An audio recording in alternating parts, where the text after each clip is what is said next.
hicimos esta diapo para contarles un poco cómo llega el vino a América. Bien, pusimos acá los primeros que llegaron a América, están descubiertos desde hace un tiempo hasta acá, fueron los vikingos. Si ustedes no lo crean, 500 años antes de Cristóbal Colón llegar a América, dicen que los vikingos ya habían llegado a América. Estos gallos llegaron entonces a Canadá. ¿Ya? Según los registros, y están escritos, y la gente ya lo sabe, hay una cuestión cierta: en el tercer viaje Cristóbal Colón introduce los primeros sarmientos a América. Era importante para los españoles la parra. ¿Ya? Primero que nada, los españoles eran muy católicos, entonces recordemos que llegaron a América con la cruz y con la espada. Pero bueno, en esta oportunidad llegan los españoles, entonces traen la locura y traen el vino.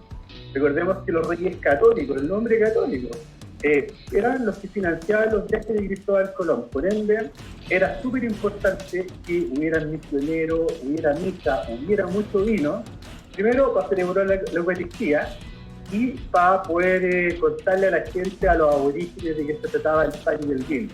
Entonces, cuando llegan los españoles, empiezan a plantar las primeras parras en México, ¿bien? Que eran cepas provenientes de España, y estas parras en algunos lugares, en Guanajuato, en Tijuana, todavía están plantadas. Cuando se empezó a poblar, cuando empezaron los colones a bajar hacia América Latina, pasando por Centroamérica, empezaron también a plantar parras, pero con malos resultados por el clima, ¿bien? Las parras necesitan un clima estable y el clima mediterráneo, y el clima que nosotros tenemos en Chile. Quiere decir que el clima mediterráneo tiene la temporada súper marcada. Sabemos cuándo es verano, cuándo es primavera, cuándo es invierno. Sin embargo, en Centroamérica, por las características de clima, es casi imposible definir o saber cuándo va a llover o no. Los que han estado, no sé, en Brasil se han dado cuenta que caminando por Copacabana de repente te cae el agua encima y después sale el sol. Entonces, ese clima no sirve para las parras necesitan climas súper marcados. ¿Bien? Entonces, el vino llega a Chile de la mano de Francisco de Garavante, ya que fue uno de los primeros gallos que introduce el vino hasta por el norte. ¿Bien? Como les comentaba recién, era importante la misa para toda esta gente.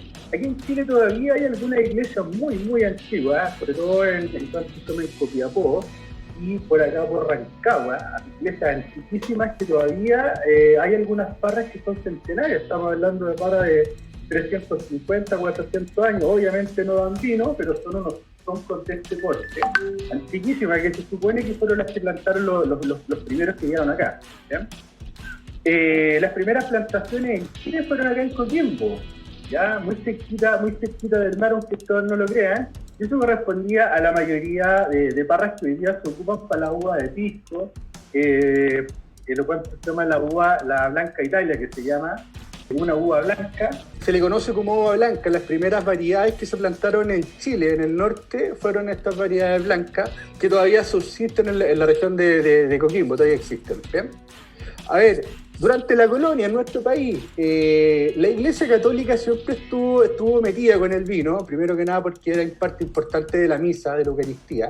Los curas jugaban un papel súper importante en la vinificación del vino. Ellos sabían cómo hacer vino y de muy buena calidad. ¿Bien? Por otro lado, el monopolio del vino de la Iglesia Católica, aunque ustedes no lo crean, las primeras plantaciones de viñedo extenso en el país eran de la mano y eran financiados por la Iglesia Católica, ¿ya? Después, con el tiempo, el tema del vino ya se empezó a transformar en un problema para la gente, porque empezó a salir el alcoholismo, la gente no trabajaba, se ponía a chupar.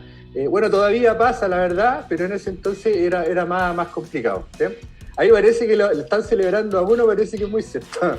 ¿Bien? Ahora, esta parte es súper importante, porque esto es lo que a nosotros nos va a definir como país vitivinícola estos últimos casi 150 años. ¿Bien? Claudio Gay introduce a nuestro país casi 70 variedades internacionales de cepa, ¿bien? En una planta experimental que es la Quinta Normal de Agricultura, que es donde está la comuna Quinta Normal. Claudio Gay era un naturista, era un científico en ese entonces, y este hombre empezó a plantar parras de diferentes variedades de diferentes partes del mundo en esta Quinta Normal para saber cuál de estas variedades era la que mejor se adaptaba al clima chileno. ¿Bien? En 1851 Silvestre Chagavía fue uno de los pioneros en nuestro país ya en tener una viña ya más grande, con producciones y volúmenes mucho más grandes, con calidades, ¿bien? Recordemos que las primeras parras, las primeras variedades que se introducen en el país entonces eran variedades españolas, ¿bien? La garnacha, el país, uña de gato, los moscateles, variedades españolas. En este entonces la influencia francesa fue súper importante porque todo lo que venía desde Francia en los años, en el 1800, era muy bien visto por la gente chilena, sobre todo por la gente de alta alcurnia. Era importante que los hijos estudiaran en Francia o que hablaran francés, y todo lo que venía de Francia era muy bien visto, ¿bien? Entonces se adoptan las variedades francesas como el Cabernet Sauvignon, el Merlot, Malbec, Sauvignon Blanc y entre otros más. Se adopta la cultura chilena y son las parras que predominan hoy día en nuestro país. Y por otro lado, son parras y son variedades que se adaptan pero muy bien al clima chileno, porque recordemos que Chile tiene un clima parecido al de Europa, mediterráneo, ¿bien? Acá hay un hito súper importante en la industria. A mí la verdad no me gusta mucho hablar de esto porque, bueno, nosotros trabajamos desde hace muchos años en viticultura, en gastronomía y con vino. Y esto lo tenemos que hablar siempre porque es un hito súper importante, ¿bien? La filoxera, como dice ahí, ¿bien? Es un bicho, un parásito que se comió, que devastó los viñedos en todo el mundo, como lo dice el texto, ¿bien? Y este bichito es un ácaro muy pequeño que se come las raíces de las parras, ¿ya? Y las seca, en cuestión de tiempo, ¿bien? Este bicho se expandió de forma muy rápida por casi todo el mundo, por Francia, Australia, Estados Unidos, Sudáfrica, Argentina también, Perú, pero a Chile no logra entrar el bicho, este ácaro, no logra entrar por razones puntuales de clima. Tenemos la cordillera, tenemos por el norte el desierto, tenemos el mar, y por el sur tenemos la extrema Patagonia. Entonces este bicho no podía entrar al país porque se moría, ¿bien? Y de la mano de ¿cuánto se llama? Del SAC y organismos gubernamentales se mantuvo el bicho a raya hasta ahora. Entonces somos el único país del mundo hoy día que no tuvimos problema con la filoxera. Ya fue un hito importante, ya que mató prácticamente todas las parras en el mundo, excepto las chilenas, ¿bien? Otra parte importante, esto es en los años 80, la llegada de la industrialización, del vino chileno. Uno de los grandes personajes en Chile, que fue uno de los propulsores de la tecnología, fue don Miguel Torres. Ya todos conocemos la viña de Torres, que es grande, no solamente tiene viñedos acá en Chile, sino que en gran parte del mundo. Antes de los años 80, en los años 60 hasta los 70, se vinificaba en Chile de forma bien rudimentaria, ¿bien? No habían tanques de acero inoxidable, se vinificaban en lagares de cemento, se vinificaban en piletas de cemento, se vinificaba también en toneles de Raulí, ¿bien?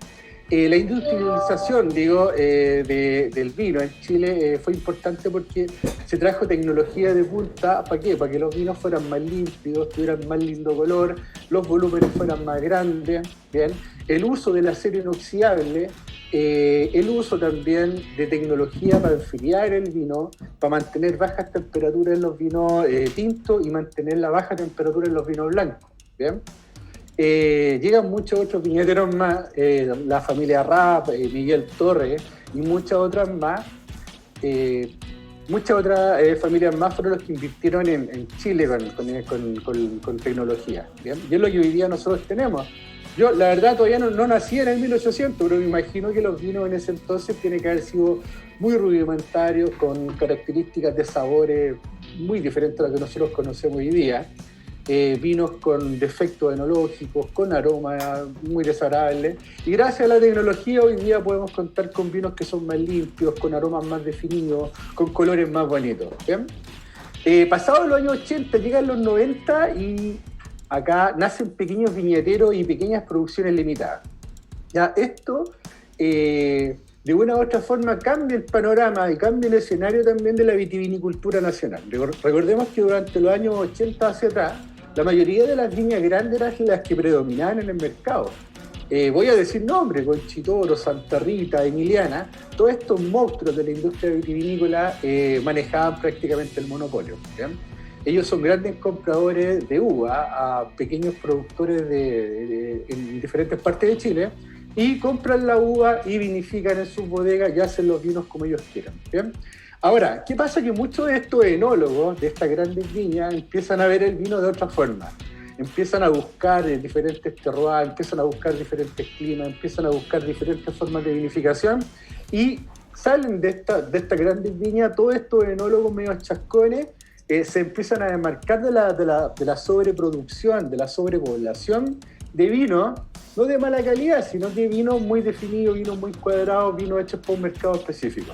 Y nacen varias instancias de estos pequeños viñateros. Una de ellas, bueno, son todas importantes, pero una de las más grandes y más interesantes es Movi, que lo pueden ver acá, que es el movimiento de viñateros independientes. Esto reúne a casi 39 viñateros pequeños, con producciones muy chiquititas, con vinos hechos a escala humana, con vinos hechos prácticamente a mano, y reúne viñateros de todo Chile. Desde el norte, de esta Ermidita, que hace un vino, un moscatel dulce, hasta vinos que hacen cerca de Itata, Biobío, ¿bien? Después tenemos a los vignos, que son vignadores de Cariñán. El Cariñán es una variedad que hoy día está presente en Chile y en algún momento la vamos a probar también si seguimos con estas catas. El vino Resiste, que también es una agrupación también de vinos más chascones, vinos prácticamente hechos a mano, de forma muy rudimentaria, pero de muy buena calidad.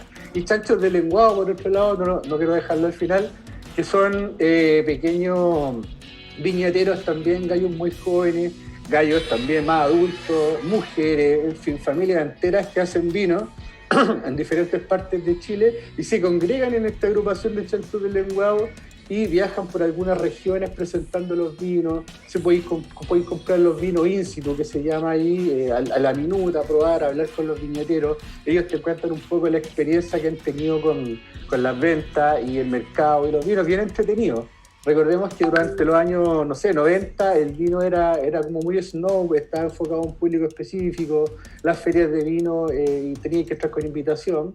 La mayoría de estas agrupaciones hacen ferias donde tú puedes perfectamente entrar sin ningún problema, chascón, puedes entrar con pantalón corto, puedes entrar curado si querés, nadie va a decir nada. Eso es un poco cambiarle la mano al vino chileno hoy día, que el vino sea democrático, que sea para todo el mundo, ¿ya? Con buena calidad y buenos precios, esa es la idea, ¿bien? Bueno, Chile es el octavo mayor productor de vino en el mundo y el cuarto de vino embotellado y el primer exportador del Nuevo Mundo. Estos son los datos según la Organización Internacional de la Viña y el Vino, ¿bien? O sea, somos un país bien delgado, bien chico, pero hacemos mucho vino comparado con algunos países que son mucho más grandes, hacemos mucho más. El caso de Australia, que prácticamente Australia es un continente, hacen mucho menos vino que nosotros, de buena calidad también, pero los chilenos vamos a la par, ¿bien? Bueno, aquí le hicimos esta gráfica para contarle un poco cómo se hace el vino. Ahora, esto es a grandes rasgos, por favor, no les voy a hacer una clase de viticultura ni tampoco de enología, porque yo primero que nada no soy enólogo, ¿bien? Pero les voy a contar un poquito en este gráfico, de forma bien simple, bien rápida, cómo se hace el vino. Bueno, todos conocemos las parras, se cosecha la uva, se pasa, se despalía la uva, se desgrana, se saca el palito verde y se deja solamente los granos. Después esto se pasa a unos tanques de fermentación. Una de las fermentaciones más importantes en el vino es la fermentación alcohólica, que es el traspaso del azúcar en alcohol o en óxido de carbono. Si la uva no tiene buena cantidad de azúcar, no se puede hacer vino. No se puede, porque necesitáis azúcar para que fermente. ¿Bien? En estos gráficos podemos ver entonces después que la uva se prensa, pasa la fermentación alcohólica, se le saca el máximo provecho a la uva porque se prensa todo lo que va quedando y se va extrayendo jugo, se va extrayendo color, y en esta extracción que se hace de forma de presión, van aflorando algunos aromas y otros sabores que son bien atractivos. Acá tenemos varias opciones de guarda, para guardar el vino. Muchos de ellos lo guardan en piletas de cemento, usan unos huevos bien raros, que son bien bonitos, que tú los veis en la bodega y llaman la atención. En tanques de acero inoxidable o en barricas de madera. Bien, tenéis barricas de encina francesa o roble americano, o roble francés o roble americano que le llaman. ¿Bien? Entonces, ¿qué pasa? Después de esto, pasa un tiempo indeterminado, el productor, el viñatero, el dueño de la bodega ve cuánto tiempo lo va a dejar en barrica y después el vino se embotella se vende de forma rápida o se deja guardado un tiempo en botella para que la botella vaya evolucionando un poco más, ¿bien? Eso a grandes rasgos como se hace el vino tinto, ¿bien? Que es lo que vamos a probar hoy día. Vamos a probar vino blanco también, pero destaco, esa es la forma que se hace vino en Chile, ¿bien? Los valles de Chile. Vamos a entrar de forma llena a los valles, contarle un poquito. Muchos pasamos por ahí, los que tienen la oportunidad de viajar harto por Chile. Hoy día está medio complicado viajar con este bicho de la pandemia, pero ya podemos darnos cuenta de que Chile te encontráis desde lo más al norte para arriba, te voy a encontrarte con el Valle del Limarí, ¿ya? El Serena, Copiapó, que se hace vino también, hasta hoy día el Valle en Osorno, que también se está haciendo vino. El panorama vitivinícola nacional es bien atractivo hoy día. ¿Por qué? Porque la mayoría de los viñeteros o las viñas hoy día están plantando parra en diferentes lugares, en climas muy extremos, donde hace mucho calor, donde hace mucho frío, muy a la cordillera para arriba o muy para la cordillera para abajo. Y esto hace que los vinos tengan características diferentes según donde el lugar estén plantados, ¿bien? En el año 94, Chile clasificó sus regiones vitivinícolas con denominación de origen. ¿Se han fijado ustedes que el DO, esta palabrita a veces sale en las botellas? Bueno, esa es la denominación de origen, ¿ya? Es de dónde viene el vino, dónde se hizo, la variedad, ¿ya? Actualmente existen 6 regiones y 17 subregiones. Son altas, yo no me las sé todas, pero vamos hoy día a apuntar directamente a los vinos que vamos a probar, ¿bien? Que correspondería a lo que es la región de la Concagua, ¿bien? Primero el Valle de Casablanca, que va a ser uno de los primeros vinos que vamos a probar, que es un Sauvignon Blanc, uno de los valles más fríos de Chile, por decirlo de esa forma, está muy cercano al mar. Durante la mañana entra un fresco, cuando la parra está creciendo, cuando está haciendo la fotosíntesis. Estas bajas temperaturas hacen que la uva deje de trabajar, y al dejar de trabajar, la maduración es mucho más paulatina, es mucho más lenta. Y con el tiempo concentran mejor los aromas y los sabores. En otros valles de Chile están cosechando en marzo, abril, pero en Casablanca están cosechando en abril, principios de mayo, en algunos sectores del Valle de Casablanca, porque la uva se demora mucho en madurar, ¿bien? La región de la Concagua, que es uno de los vinos que los que vamos a probar ahora. Esta es una subregión que lo que corresponde a la Concagua, el valle, la región de la Concagua es todo lo que es Valparaíso, San Antonio, Quillota, Llolleo, Limache. Es una región bien importante para los vinos tintos, ¿bien? Los Cabernet Sauvignon, los Syrah, los Carmener se dan muy bien en este valle de la Concagua, puesto que es un valle que está súper protegido. No entran tanta neblina, las heladas no son tan fuertes, hace mucho calor y la uva tinta lo que necesita es poder tener mucho calor y un clima bastante fuerte para poder madurar de muy buena manera, ¿bien? Así que esos son como los valles que vamos a probar hoy día. Vamos a ahondar un poquito más en los vinos cuando empiece la cata con Liz, que va a ser ahora. Así que les vamos a pedir que saquen sus botellas, por favor, saquen las copas, porque vamos a empezar con la cata de vino, ¿bien? Tenemos los vinos acá, así que les voy a dar el paso a Liz para que ella les pueda contar de ahora para adelante cómo se cata, cómo se toma, para que no nos dé caña o con qué acompañar la comida con el vino, en fin, ¿bien? Hola a todos. Hola. Sí, hola a todos. Ya, viene la parte más entretenida. Y bueno, igual vamos a pasar. Quiero mostrarles algo pequeñito con respecto a lo que significa la cata, pero antes quiero saber los vinos. Vamos a probar un Sauvignon Blanc que debe estar frío, idealmente bastante helado. Idealmente que esté, como voy a conversar un ratito, lo ideal es que el Sauvignon Blanc esté bastante helado. Antes de comenzar, lo que les quiero enseñar es cómo abrir una botella. Vamos a mostrarles cómo desde lo más básico hasta lo más complejo. ¿Lo vas a hacer tú? Sí, lo voy a hacer yo. Entonces, este descorchador, no sé si ustedes tendrán en sus casas. Bueno, este es el típico descorchador que podemos encontrar en el mercado, que se le llama descorchador tapa, ¿cómo se llama? camarón, ¿cierto? O cola de chancho también lo llaman, que tiene esta forma. Y viene junto con un cuchillito, este cuchillito. Entonces nosotros lo que tenemos que cortar, el cuchillito nos sirve para cortar la cápsula, que normalmente se corta en esta parte. Entonces, me voy a parar, disculpen. Yo lo que hago es corto aquí, hago doble corte. Por si acaso, ya yo tuve que catar este vino, entonces ya está abierto, pero lo pude volver a cerrar para mostrarle a ustedes. Y después vuelvo a cortar acá arriba. Entonces así fácilmente sale la cápsula. Hay gente que lo corta acá también. Pero nosotros... Luego, con la cola de chancho, lo que hago es enterrarlo en el corcho. Y tengo que llegar hasta el final. Y estos descorchadores tienen como dos tiempos. El primer tiempo me va a servir para subir la primera parte y luego el segundo tiempo me va a permitir sacar finalmente el corcho. ¿Listo?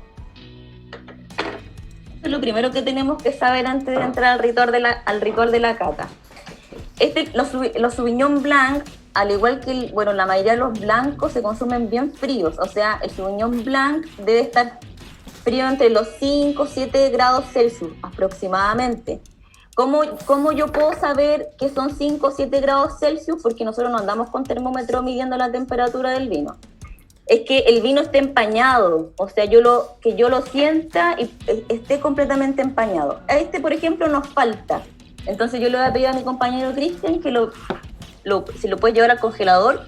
Lo ideal es que esté bien frío, entonces si le pueden dar un golpe de frío en el congelador sería genial, porque antes voy a pasar un poquito de conceptos que revisamos en la primera cata. Nosotros cuando hablamos de cata, hablamos de profundizar en nuestros sentidos. La cata nos obliga de alguna manera a describir nuestras sensaciones. Nosotros como sommelier, nosotros no somos unas personas que hayamos nacido con un don para oler aromas. Todo lo contrario, todos los sentidos tienen... nosotros tenemos el poder sobre los sentidos para intensificarlos, como la persona que aprende de música, como la persona que aprende, por ejemplo, con las manualidades, con el arte. Finalmente todos los sentidos son entrenados. Entonces lo difícil de esto es poder ponerle palabras a nuestras sensaciones. Por eso como que se vuelve un poco snob este tema, o se vuelve un poco intimidante para las personas que me dicen, oye, pero si esto huele simplemente a vino. Pero es que en realidad el tema de los aromas es algo muy complejo porque también es muy subjetivo. Es decir, ¿qué quiero decir con esto? Y nunca me canso de decirlo. Todos tenemos una memoria olfativa, todos tenemos recuerdos de aromas y sabores. Entonces, cuando nosotros nos obligamos a catar, nos obligamos a entrar a ese como recuerdo. Muchos van a decir, oye, es que los aromas que me cocinaba la comida de mi abuelita, eso es muy, muy personal.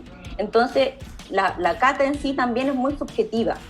Pero sí lo que podemos hacer, como yo le pongo acá, el ritual de la cata, siempre va a haber 3 pasos a seguir, que en este caso es la vista, en la nariz y en la boca. Para cualquier tipo de producto, o sea, si yo estoy ante una cata de agua, igual tengo que ver la vista, la nariz y la boca. Es o sea, no es una obligación, pero es como una cata sistemática, por decirlo así. Entonces, vamos a partir, por ejemplo, lo que se parte con una cata siempre va a ser primero la vista. La vista principalmente nos va a dar un reconocimiento de la edad de ese vino. En este caso, como vamos a hacer catas de vino, nos va a dar el reconocimiento de esa edad del vino. Nos puede hablar de que si es un vino joven o un vino antiguo. No nos puede indicar mucho la calidad finalmente de ese vino, porque finalmente la calidad lo vamos a definir un 100% lo que nos indica la nariz y la boca. La vista finalmente nos puede indicar la edad y nos puede indicar algunos posibles defectos que finalmente, por ejemplo, cuando hablamos de un vino defectuoso normalmente se va a caracterizar por tener un color apagado. Es decir, que no va a ser nada de brillante. Entonces, cuando hablamos de un vino, por ejemplo, joven, claro, hablamos de un vino joven, hablamos, por ejemplo, también de un vino brillante. Lo que dijimos en la vista finalmente nos habla un indicador de edad y quizás, como les dije, un posible defecto, pero finalmente para llegar a la conclusión de un defecto del vino tenemos que pasar sí o sí por la nariz y la boca. El color, si es que tienen, cuando pasemos a los vinos, que me queda muy poquito, pero cuando pasemos a los vinos siempre vamos a necesitar una ayuda puede ser una servilleta, yo tengo acá una servilleta, puede ser un papel blanco, pero el color siempre tenemos que verlo apoyando la copa. Yo apoyo la copa bajo en esta superficie de color blanco y acuesto la copa. Entonces, ¿qué es lo que yo veo en la copa? Veo dos colores. Veo primero el fondo y veo los ribetes, lo que se forman en la orilla. Estos colores nos van a indicar, como les dije, nos van a indicar principalmente la edad. Por ejemplo, en el caso de los vinos blancos, cuando estamos ante un color amarillo limón, por ejemplo, nos indica netamente que es un vino joven. Porque finalmente los vinos color amarillo limón con ribetes verdes, los ribetes verdes nos van a indicar que son vinos jóvenes. En cambio, por ejemplo, en el caso de los vinos tintos púrpuras, también nos van a indicar que son vinos jóvenes.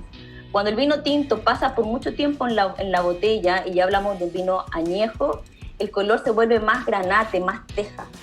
Pasa lo mismo con los blancos. Los blancos que pasan más tiempo en la botella ya pasan a ser más dorados, ámbar. Entonces, eso finalmente es lo que nos indica la vista. Luego pasamos a la nariz. Y la nariz, acá, lo que le había mencionado anteriormente, acá simplemente nosotros, el tema de la nariz, nosotros tenemos que indagar en nuestra memoria olfativa.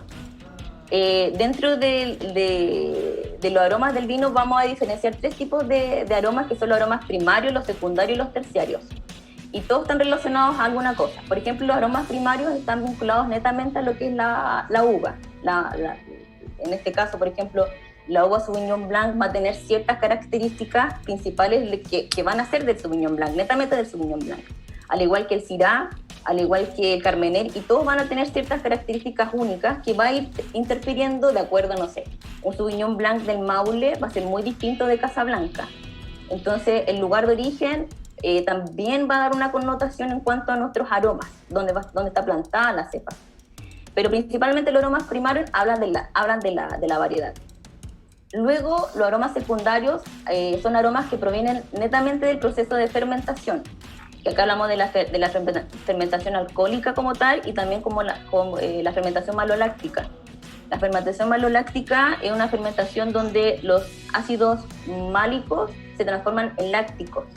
Entonces, hay, por ejemplo, vinos como el caso de los Chardonnay, que es como los vinos con donde más se notan estos aromas, donde vamos a encontrar aromas, por ejemplo, a crema o lácteos o frutos secos, lo más probable. Bueno, no, los frutos secos son más como del paso en barrica, pero los aromas lácticos quizás los podemos ver más en nuestros aromas secundarios. Luego, los aromas terciarios son los aromas que están relacionados a la crianza en barrica y en botella. Entonces, acá, por ejemplo, también aromas como, por ejemplo, los aromas oxidativos provienen también de los aromas terciarios, o los aromas también, como les dije antes, los aromas frutos secos pueden estar vinculados a los aromas terciarios. Vuelvo a repetir este tema de los aromas porque vamos a hacer un ejercicio. A mí me gustaría poder escucharlo.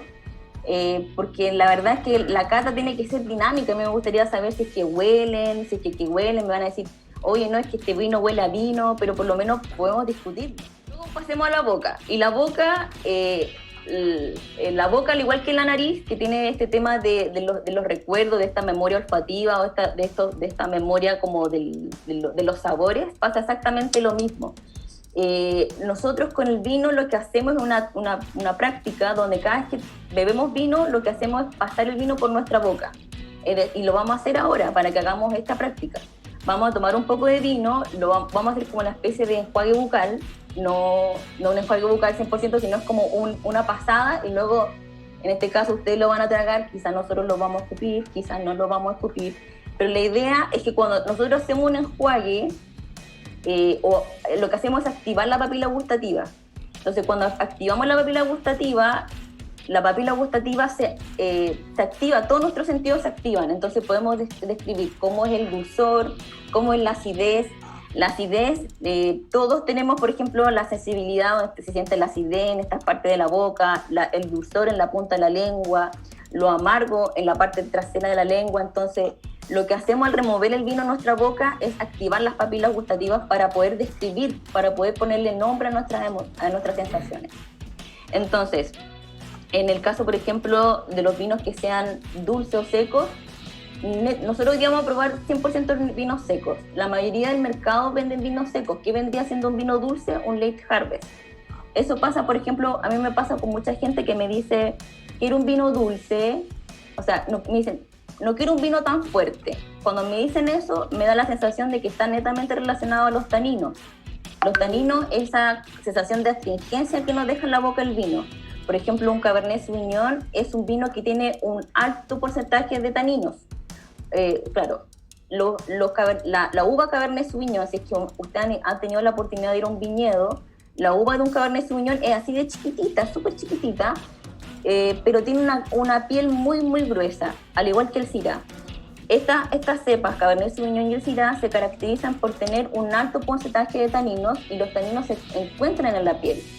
Entre más gruesa sea la piel, más porcentaje, o sea, mayor tanino tiene. Y eso se va reflejado finalmente en el vino. Entonces, el tanino, esa astringencia que nos deja la boca, como cuando tomamos una copa de vino, nos deja la boca seca. O algunos dicen, no, me deja la boca como gato, que me deja así como, me deja como los dientes, porque normalmente la astringencia la vamos a sentir en esta parte de la boca. La acidez, cuando hablamos de un vino de acidez alta, hablamos porque un vino me hace salivar mucho. Entonces lo vamos a sentir acá, me va a hacer jugosear, me va a dar ganas de quizás comerme un cevichito. Y también, por ejemplo, otras características que podemos sentir del vino en la boca es el cuerpo, la persistencia en boca. Por ejemplo, cuando hablamos de un vino si es largo o corto, eso habla de la persistencia en boca. Cuando hablamos de un vino largo en boca, es decir, que los sabores se sienten en la boca y se permanecen un buen rato, hablamos de un vino de alta calidad. Porque lo ideal es que el vino se creó para ir de la mano con la gastronomía. O sea, muchas regiones del mundo, o sea, bueno, se vincula se creó el vino gracias a la gastronomía que ya existía. O sea, por ejemplo, Italia, muchos de los vinos italianos son de acidez alta. ¿Y por qué? Porque la base de la comida italiana tenemos tomate, tenemos aceitunas, tenemos alcaparras, tenemos casi puras materias primas que hablan de una acidez alta. En el caso de Chile, nuestra cepa emblemática, o lo que más se consume en Chile, es el Cabernet Sauvignon, y luego le viene el Carmener. Bueno, como es lo que contaba Cristian, que por este tema de la filoxera, que el Carmener se posicionó como una de las cepas emblemáticas por este hecho. Siendo un país únicamente productor de Cabernet de pie franco, nos consideramos como el país también que podría tener esta cepa emblemática, no solamente por consumo, sino también por historia. Perfecto. Acá les tengo, por ejemplo, acá vamos a ir siempre viendo la tabla cuando estemos catando los vinos, para que ustedes puedan ver que finalmente... claro, que finalmente todo, o sea, si analizamos, todos podemos llegar a los aromas, porque como les decía antes, es difícil describir los aromas. Yo lo sé, si a todos nos pasa. A nosotros cuando estudiamos en la escuela sommelier, lo primero que nos dijeron era: vaya al mercado, agarra una fruta y huela la cáscara fresca, y huela la naranja fresca, o huela la naranja después de 2 semanas en el refrigerador, que ya la naranja no va a ser fresca o no va a ser intensa. Entonces este cuadrito, esto nos va a servir por lo menos para llegar a descriptores. Bueno, vamos a la cata. Vamos primero a servirnos la copa de Sauvignon Blanc, nuestra primera copa de Sauvignon Blanc, por favor. Ahora yo me gustaría escucharlo. Chiquillos, miren. Gracias. Entonces, tenemos este Sauvignon Blanc, que primero vamos a ver el color, ¿cierto? El color, como les dije antes, teníamos que verlo ante una superficie de color blanca. estamos todos con el Sauvignon Blanc. A ver, familia, amigos. Sí, ya, entonces lo que tenemos que hacer es inclinar la copa, así de esta manera, verlo bajo una superficie de color blanco. Yo tengo una servilleta, entonces yo lo que hago es inclinar la copa. Al inclinar la copa, yo me fijo en los ribetes, que si se dan cuenta son súper claritos, es un amarillo claro, es un muy brillante. Cuando hablamos de brillo, hablamos de vino joven. Entonces, bueno, acá nosotros estamos ante un vino 2017. Si se dan cuenta, sigue siendo muy brillante y sigue siendo aún así un color bastante claro. Tenemos una pregunta. Pregúntenme.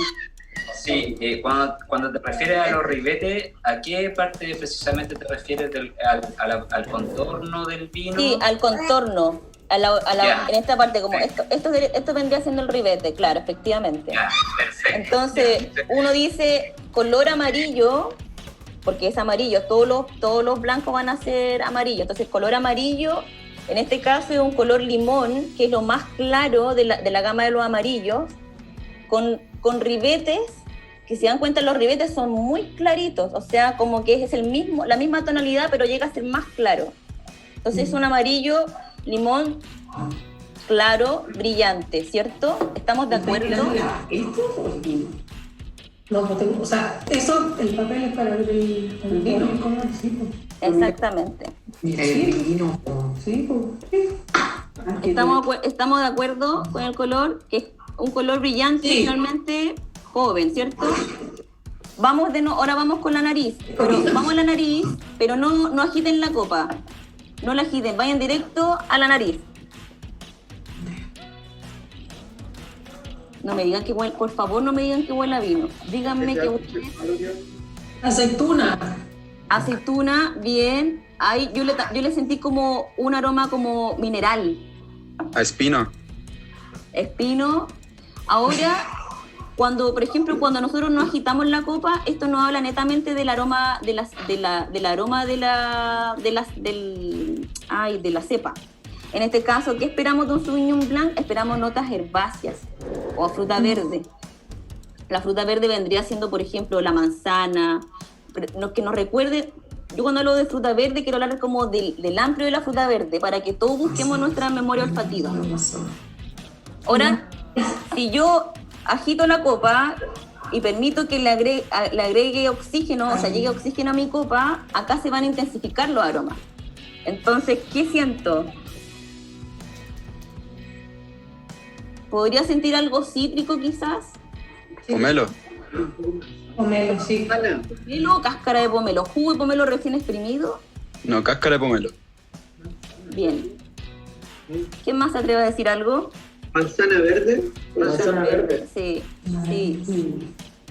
Ya, y ahora la boca vamos a tomar un poco, pero vamos a hacer como un mini enjuague, así como. Y lo vamos a tragar. O escupir. O tragar. La lista tragar.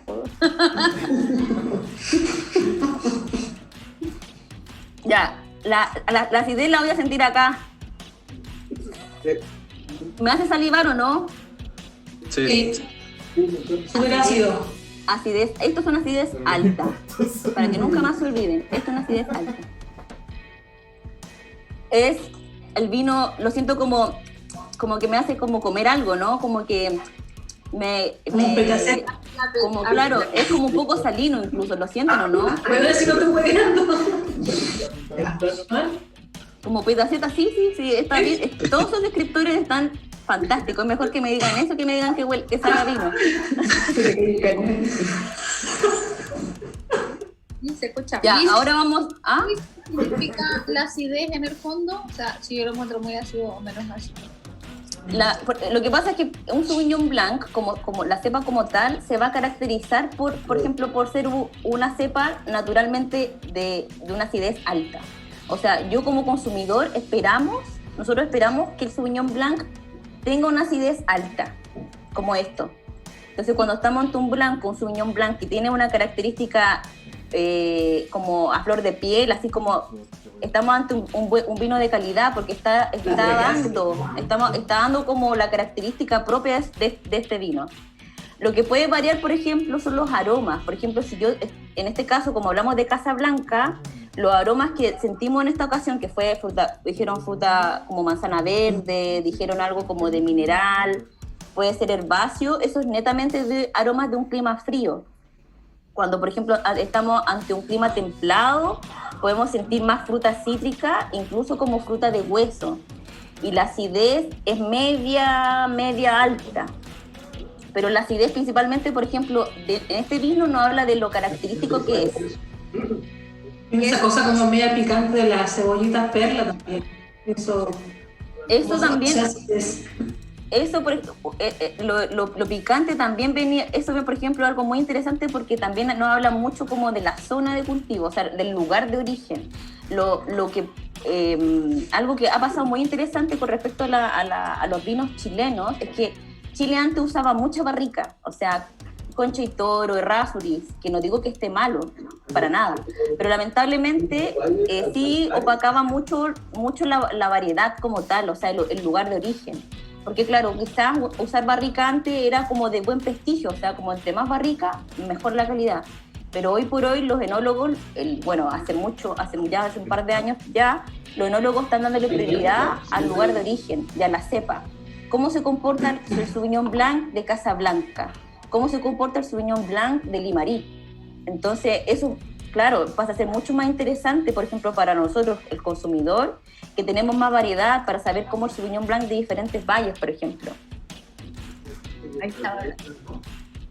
¿Tienen alguna consulta, pregunta para que pasemos se ha hecho esa prueba como de plantar, digamos, la misma, o sea, como 3 hermanos de la misma planta en esos 3 lugares distintos para ver la diferencia finalmente? O sea, yo no conozco un proyecto... Yo no conozco un proyecto cercano, así como si es que por ejemplo, no sé, pues una viña haya hecho ese trabajo específico, como, oye, veamos cómo funciona este cirá, nuestro cirá de Colchagua Andes y versus Colchagua Costa. Pero, por ejemplo, sí, hay como lo que yo he leído ha sido como directamente lo que ocurre en Francia, por ejemplo, que en Francia los terrenos son súper caros. O sea, un lugar, por ejemplo, 1 metro cuadrado, no, voy a hablar así como ya 1 metro cuadrado es súper caro versus el metro cuadrado que está al lado. Y uno dice, pero ¿cómo si están al lado? Es lo mismo. Y los enólogos dicen, no, si no es lo mismo, porque este metro cuadrado aquí justamente hay una piedra cal súper específico que esto hace que nuestro vino sea el mejor vino versus al terreno de al lado. Entonces, finalmente, yo no conozco, por ejemplo, un proyecto como de una viña como tal, pero sí conozco, en este caso, lo que ha hecho Francia, de que esto de dividir los terrenos de una forma como que estén valorados por el lugar de origen. Y claro, notablemente, o sea, si nosotros comparamos, incluso si compráramos un vino de supermercado, un Sauvignon Blanc de Limarí versus de Casablanca, notablemente no van a hablar de características muy distintas. Pero un costo también distinto. Y también, claro, también puede, efectivamente, la forma de hacer el vino también nos va a demostrar aromas. De los aromas como, claro, nos va a aportar aromas diferentes. Y ahí como que el vino descansa. Mauricio, ¿quiere decir algo? ¿Cómo? ¿Quiere decir él? Mauricio, Lo que comentaba es que lo que me pasó con los vinos de la otra cata, que en realidad como que tomé muy poco en la otra cata, al otro día cuando los abrí, los serví, digamos, aparecieron como todos los aromas, digamos, y los sabores que se habían dicho en ese momento, en la cata. Entonces, no sé, por ejemplo, igual al principio en este vino como que sentí más el alcohol, pero como que de a poquito como que se van abriendo más sabores, hasta frutillas. ¿Cuánto tiempo debería, o lo máximo que se podría guardar un vino? O sea, si yo descorcho un vino, me sirvo 2 copas y lo vuelvo a tapar y quedo ahí un par de días. ¿Máximo que se podría mantener un vino antes que se eche a perder? Claro, perder. Se pique. Claro, se empieza a picar. A mí uso una técnica que me sirve harto, porque yo también suelo consumir y siempre me quedan como sobrando un par de copas.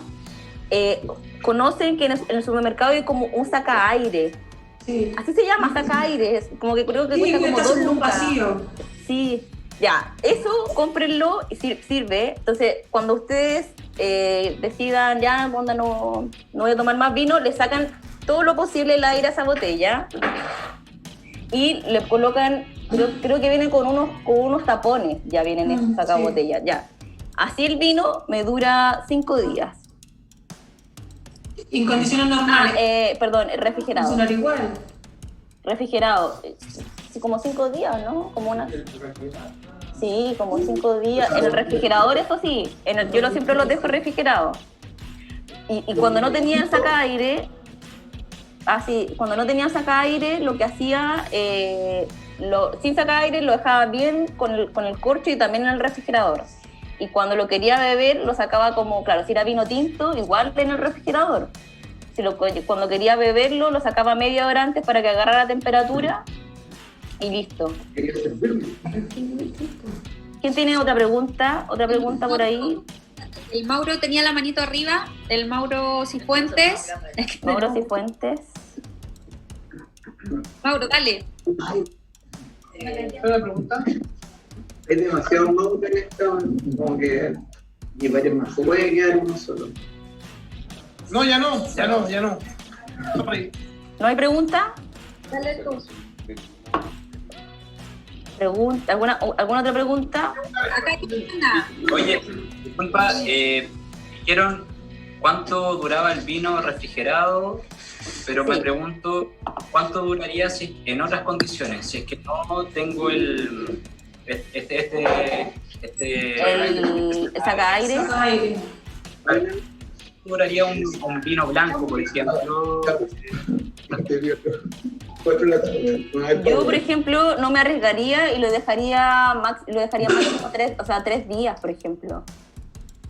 Igual tiene una diferencia según el tipo de vino, porque yo en lo personal he hecho el ejercicio de abrir un vino así, baratito regular, digamos, y también como que una copita, lo guardo y lo puedo tener perfecto una semana en lugar a temperatura ambiente, normal, y la última copa siempre funciona bien. Uh-huh. También influye un poco como en la calidad del vino, si un vino de mesa que le llaman, que es más barato, más simple que un vino, no sé, de alguna cepa más específica. O Mira, igual. igual puede influenciar porque, mira, por ejemplo, hay una cepa, o sea, de hecho la cepa que vamos a pasar ahora, que el Pinot Noir, que es como más delicada, es una cepa, la cepa tinta que se le considera la blanca de las tintas, o la cepa país, que también que es una cepa media delicada. Me refiero que son vinos que, claro, tú a lo mejor, claro, puede ser bebible. O sea, me refiero que es bebible el vino. Cuando uno dice, ¿sabéis que ya este vino igual lo puedo guardar? Todos los vinos se pueden guardar un par de días en el refrigerador o pueden tener resistencia incluso a temperatura ambiente. Va a depender obviamente de qué tipo de ambiente, porque si estoy, no sé, en un calor, es verano. No dura nada. Hay otra pregunta. Sí, de hecho, Ya. Pero, por ejemplo, en los casos más delicados, yo creo que igual podría afectarle un poco la calidad si lo dejas muchos días como a temperatura ambiente. En ese caso, las cepas puntuales que te estoy hablando, o sea, el Pinot Noir, el País, porque el Cabernet Sauvignon es como una cepa súper como... Más resistente. Más resistente, claro. O el Syrah, o el Cariñán, que también es como más rústica, entonces... Yo creo que a lo mejor esos vinos pueden tener menos resistencia. Acá hay otra pregunta. Ya, pregúntenme. ¿puedo hacer una consulta? Sí, consulte. No nombraste, pero la conservación del vino en comparación a las barricas y a estos contenedores más metálicos, Uh-huh. ¿cuál es más que nada las propiedades del vino, mantener el nivel? Ya. Sí, mira, lo que pasa es que cuando uno hace el vino, nosotros podemos hacer el vino en la cuba de acero inoxidable, ¿cierto? ¿Sí? También hay viñas que usan barricas para fermentar su vino. Claro. Entonces, la barrica en ese caso le va a aportar otras características a cuando hablamos de procesos, por ejemplo, de fermentación. Cuando hablamos, por ejemplo, la barrica para procesos de guarda, ahí la barrica aporta otros aromas. Inclusive, acá por lo menos en el mundo vitivinícola se trabaja con 2 tipos de roble. Ustedes van a escuchar el roble americano y el roble francés. El roble americano es el roble que se caracteriza por crecer más rápido y tiende a ser más económico por crecer más rápido, y también tiende por crecer más rápido la porosidad del roble es más, por crecer más rápido la porosidad es más, tiene más poros, es mayor. Entonces, por lo tanto, el intercambio con el oxígeno es mucho mayor y vamos a tener aromas más predominantes, como por ejemplo los aromas a vainilla, a coco, aromas que por lo menos es más fácil de reconocer. O sea, nosotros los podemos, no sé cómo llamarlos, son aromas más fáciles de reconocer, como el café, los granos de cacao y la vainilla. Esos son aromas muy clásicos como de la barrica americana. Versus, por ejemplo, la barrica francesa.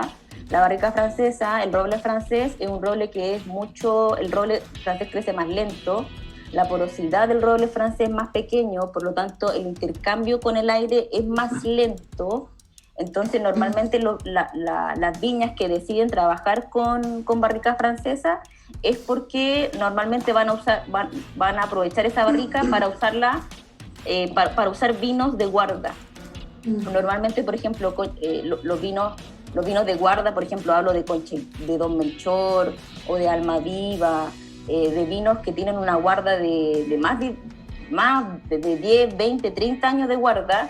Son vinos que necesitan tener sí o sí un trabajo con una barrica francesa nueva. Pensemos que, por ejemplo, la barrica vendría siendo como la barrica vendría siendo como, por ejemplo, cuando nosotros usamos un tecito, cuando nos estamos tomando un té.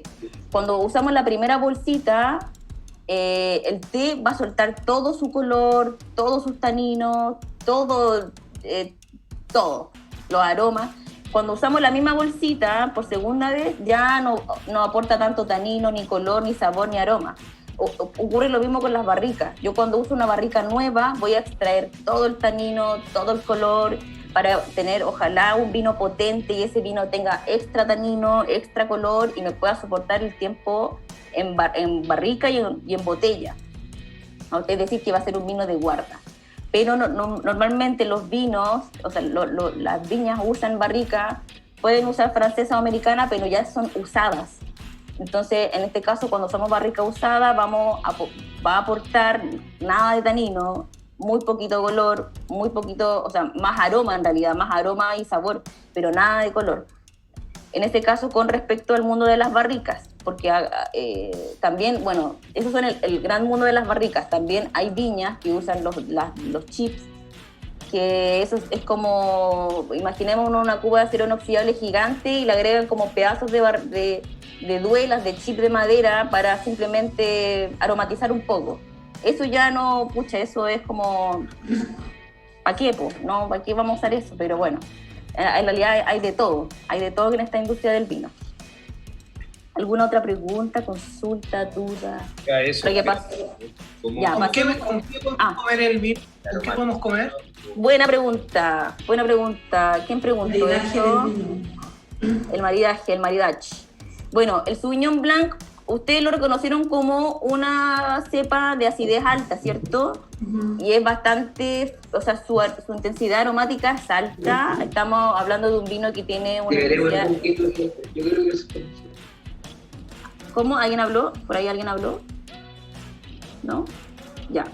Y entonces, el Sauvignon Blanc se caracteriza por tener una acidez alta principalmente. Entonces, por ejemplo, también es un vino que intensamente de sabor es alto y su acidez también es alta. Entonces, tenemos que pensar en preparaciones, por ejemplo, donde predomine la acidez alta.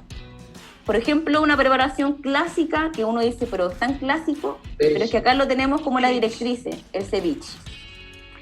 La acidez con acidez va de la mano, porque son características que van, o sea, son como directrices clásicas de la armonía. cuando hablamos de maridaje hablamos de armonía. Cuando hablamos también de maridaje no solamente es vino y comida, sino también puede ser café con algo, por ejemplo los cafés con el café expreso con el pedacito de chocolate es una excelente armonía. Las papas fritas con la cerveza Pilsen bien helada es una excelente armonía. Por ejemplo, el queso azul, que es algo bien salado con un late harvest, eso también es una excelente armonía. Entonces, en este caso, por ejemplo, nosotros cuando queremos hacer un buen maridaje tenemos que fijarnos en las características del vino. En este caso, el vino, por ejemplo, tiene una acidez alta. Ese es nuestro, por ejemplo, nuestro primer punto de apoyo. Luego, por ejemplo, el vino tiene aromas que nos puede recordar el limón, el pomelo, como alguien habló, dijo que le recordaba el pomelo. Tiene también notas minerales. Podemos buscar una preparación, un plato que nos pueda recordar esos aromas. Y ahí también hablamos de armonía. Por ejemplo, el Sauvignon Blanc también por ser bastante ligero, o sea, como de cuerpo ligero, va a acompañar muy bien preparaciones como, en este caso, si buscamos una proteína, que sea una proteína, por ejemplo, pescado o carnes blancas. Una proteína, por ejemplo, o sea, una carne con un alto porcentaje de proteína no va a ser no va a ser un vino con un peso suficiente que lo agarre, por decirlo de esta forma. Se pierde un vino con una carne gruesa. Ya, pasemos, oigan, ¿les tengo que pasemos al Pinot Noir? Sí. Ya, Pinot Noir. Este es de nuestra viña Curauma Wines, también están en Casablanca, de la línea Weichafe, y es del año 2016.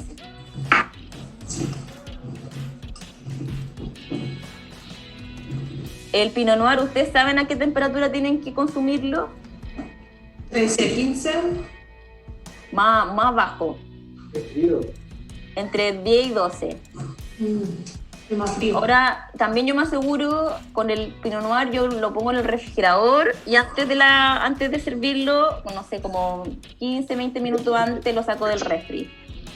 La idea no es consumirlo, claro, tan helado, porque ¿qué pasa? Que el frío aprieta los aromas, los aprieta. Entonces, cuando nosotros queremos catar un vino, quizá lo más probable es que al principio me digan, oye, pero si yo no huelo nada, onda, se siente como raro. Cuando pasa eso, tenemos que darle espacio o aire al vino. Tenemos que uno dice que se abra el vino. ¿Ya cómo estamos para la segunda copa? Ready.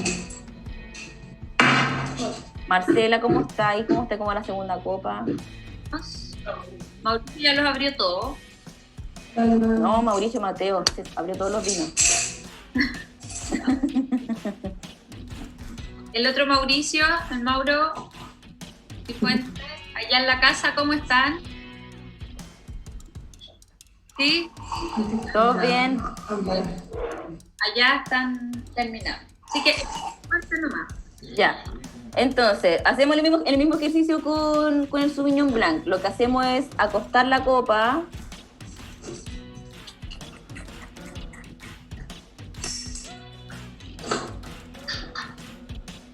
Ahí está nuestra copa. Más ámbar. Claro, acá ya tenemos un color rojo brillante. Los ribetes son más oscuros. ¿Ustedes lo notan más oscuro, no? ¿O soy yo nomás? Sí, se nota un poquito. Y es brillante, es como alguien dijo alguien dijo rubí, no fui yo. Ámbar, perdón. Ya. Acuérdense que el color finalmente nos indica la edad. Entonces, ante esto, cuando tenemos un color rojo brillante, de partida tenemos que decir que ya es joven. Bueno, este es del año 2016. Uno podría decir ya, pero tampoco no es tan joven. Pero es que imagínense que estos vinos, por ser de Casablanca, mantienen una acidez alta, que nos permite la duración también de estos vinos en botella. Entonces, vamos a la nariz. Vamos a la nariz, pero no revuelvan la botella. Así nomás, solito. A ver qué sale.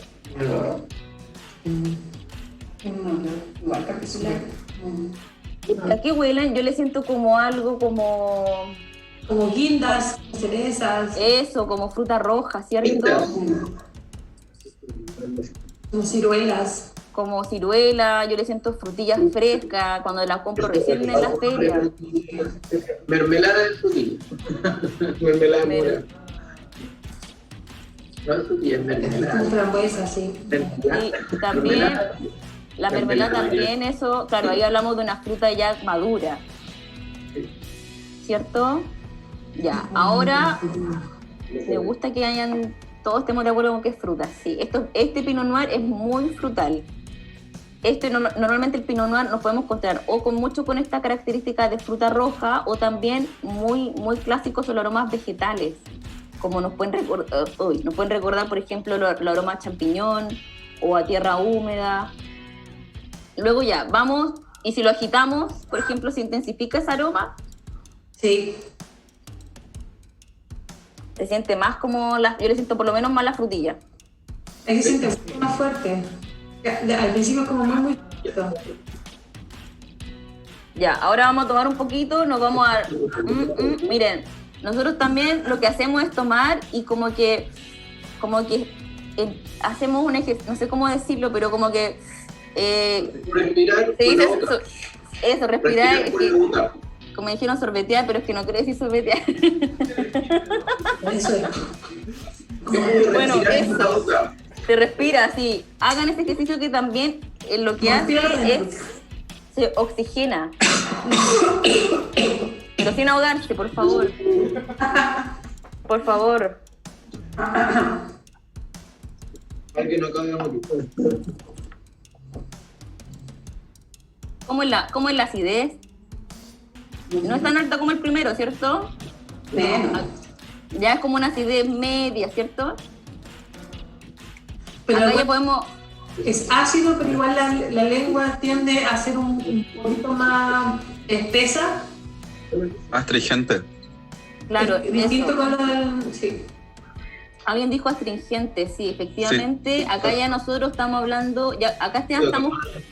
Si bien el Pinot Noir es la cepa blanca de las tintas, es decir, que es la cepa más como, al igual que el país es una cepa muy delgadita.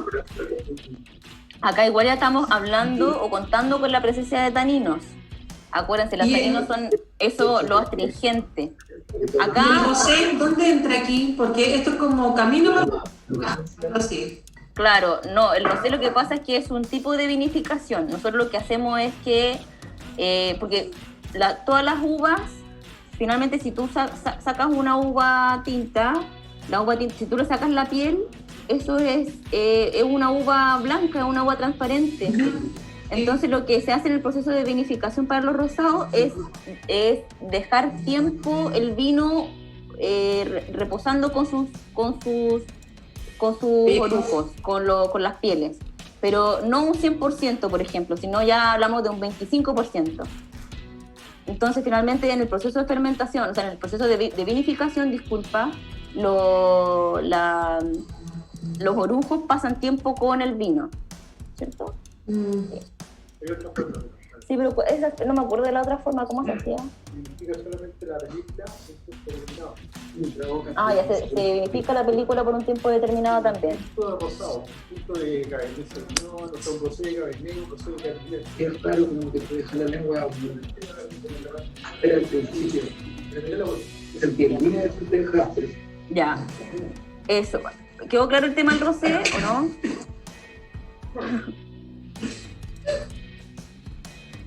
¿Aló? No escuché la pregunta que hiciste. No sé, ¿quedó claro con el tema del rosé? Sí.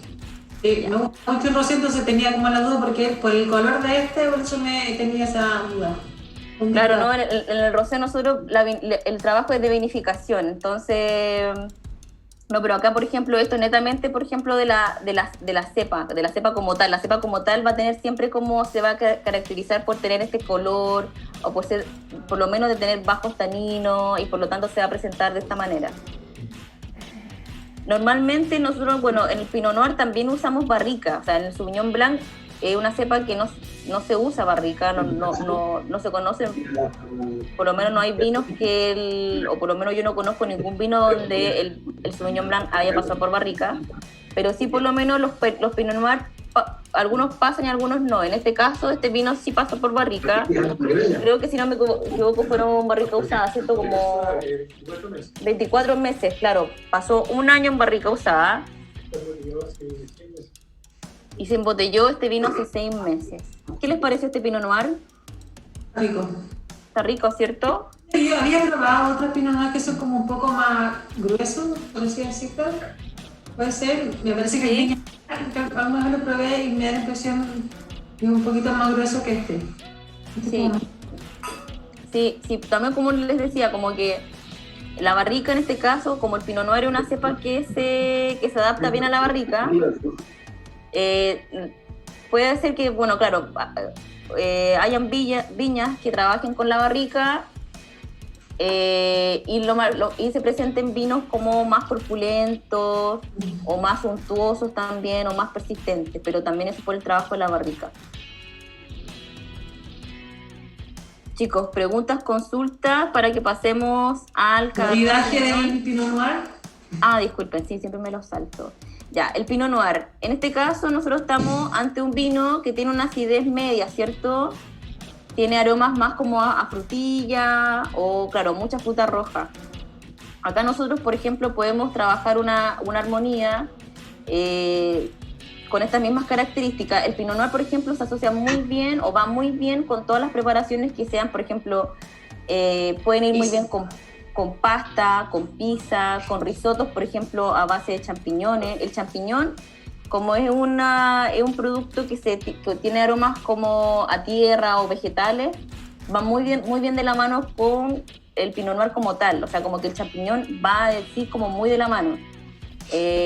Las pastas, como les dije anteriormente, las carnes, puede ser, por ejemplo, perfectamente un carpaccio, puede ser perfectamente carnes, por ejemplo, carnes blancas, quizás grilladas.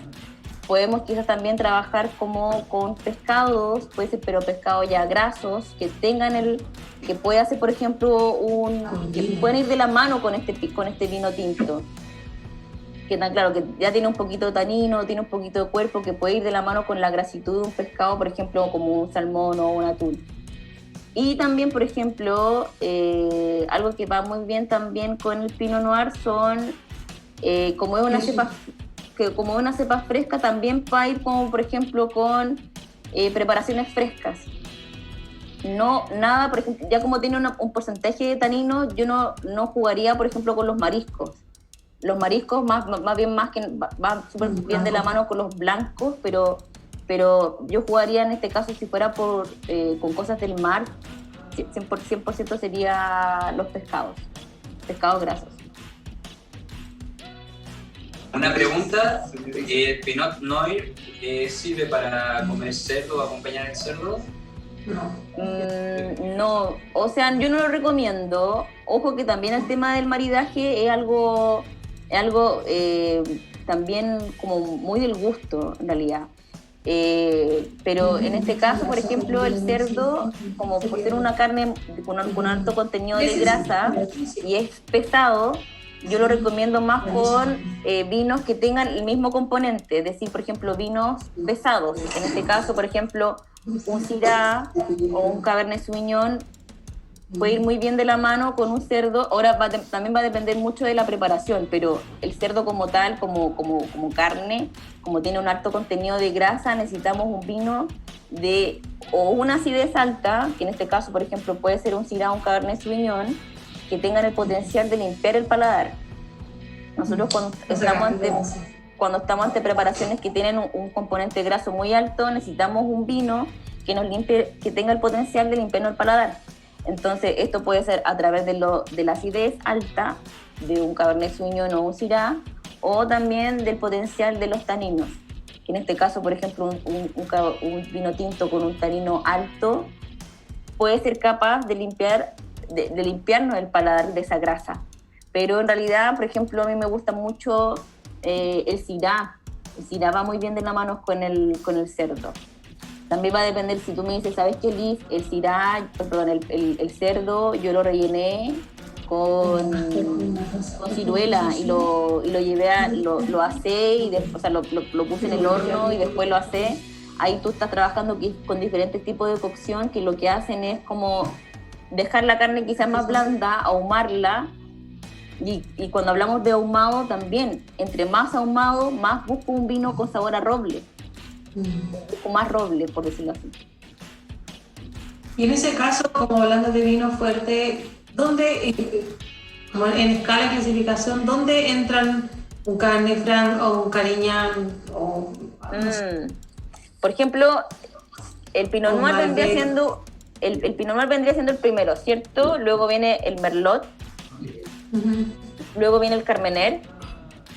Ahora, claro, esto voy a usar por lo menos las cepas que tú me dijiste, el Pinot Noir, el Merlot, el Carmener. Luego pondría el Syrah, el Cabernet Franc, el Petit Verdot, el Malbec, después del Petit Verdot, el Malbec, y al final el Cabernet Sauvignon. Al Cabernet Franc, por sobre el Cabernet Sauvignon. Y entonces sería el Pinot Noir, Merlot, Carmener, el Petit Verdot, Malbec, Syrah. No, me enredé, espérame. Ya te enredé. No importa que no esa es como la idea. No, me enredé, pero bueno, ya más o menos al final, por ejemplo... Sí, existe como una lógica de los vinos. Sí. O sea, igual es muy... Alguna vez, no recuerdo el nombre de la cepa en este minuto, pero hay una cepa que yo la probé en Uruguay, que es de allá. El Tanat. El Tanat, es exquisito, que es demasiado rico. También es como, es ligero, pero no es muy ácido y un poco fresco también, no se toma tan, o sea, a temperatura media y es maravilloso. Y eso, no he visto en ninguna otra parte que solamente allá. Hay una viña acá en Chile que también es de los Mobi, que es Lagar de Codegua, por si te gusta el Tanat. Ellos tienen un Tanat. Yo acá no he visto nada. Sí, ellos tienen, búscalos por Google, se llaman Lagar de Codegua. Ellos tienen un Tanat y también ellos pertenecen a este grupo que habló el Cristian de los viñateros, los Mobi, efectivamente. Sí, ellos tienen un rico Tanat y por lo menos yo, la única viña que conozco que hace Tanat. Yo no sé si tú conoces alguna otra viña. J. Buchón también. J. Buchón también. Sí. No lo había visto. Yo no lo había visto solamente ayer, me lo encontré exquisito. Sí, Indómita también. ¿Tanat? Bueno, sí, acá dicen que Indómita, me soplan por acá que también Indómita, pero habría... Parece que mira una parte de alguna cava entonces porque tiene como que... Sí, ahora claro. No puede encontrar jamás. Es que sabéis que también pasa que no lo promocionan mucho.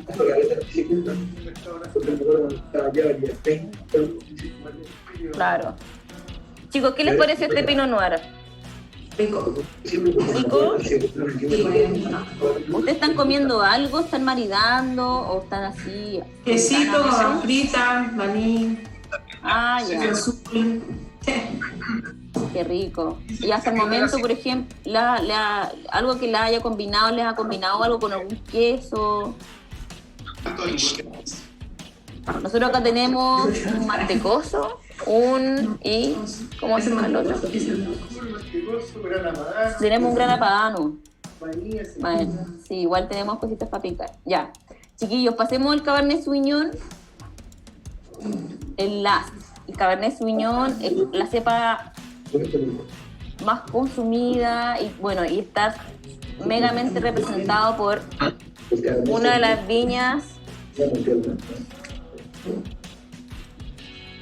Bueno, Cono Sur es el tercer exportador de vino embotellado chileno. Yo no sabía, me lo tuve y dije, no lo puedo creer. Es una gran viña, es una viña clásica para que volvamos un poco como al recuerdo de estos clásicos. Como yo les decía antes, el quehacer de antes de vino chileno es muy distinto al de ahora. O sea, Esto es más ahora. Esto es lo que están haciendo más los viñateros. Al igual que el Sauvignon Blanc de la Recoba. Eso es lo que están haciendo hoy por hoy, dándole prioridad a lo que es el lugar de origen. Como que hable este tema de las denominaciones de origen también están quizás para que los viñateros tomen la iniciativa y puedan aprovechar de usar denominaciones de origen y plantar en lugares más recónditos. Que eso es lo rico que tiene Chile. Chile ya ya no somos vinos chilenos del norte a sur. Ahora somos vinos chilenos del norte, del sur, de la costa, de los Andes, de la costa, de la cuenca. Entonces, en realidad, Chile tiene una variedad de vinos increíble. ¿Qué esperamos de un Cabernet Sauvignon? El Cabernet Sauvignon es una cepa que se caracteriza, como les había contado antes, por ser una uva de altos taninos, principalmente, alta acidez. De hecho, Conchitoro tiene su ícono, que es Don Melchor. No sé si lo conocen o lo han escuchado. Don Melchor es 100% Cabernet Sauvignon. O sea, es un ícono que lo hacen 100% con Cabernet Sauvignon. ¿Y por qué? Porque quieren hacer vinos de guarda. El Cabernet Sauvignon es la cepa reina, podríamos decir, de los tintos. Es la cepa que resiste todo tipo de temperaturas, por decirlo así. Es bien resistente. Es como esos cafés que uno compra con gusto. Oh, qué impresionante. Ya, vámonos al color. ¿Estaban oliendo el corcho? Sí, chocolate. Sí. Sí, cierto, tiene como... oler el corcho también es una muy buena práctica, que también yo siempre la recomiendo. Después del tercer corcho.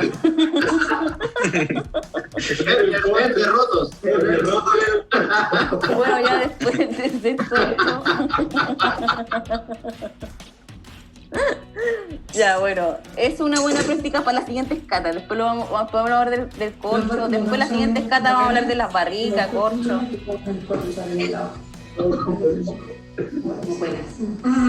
Bueno, pasemos al color rápidamente de este vino. Rápidamente, así, fugaz. ¿Qué opinan? Este ya, a diferencia del primero, este es intenso. Acá ya estamos hablando de un color rojo rubí intenso.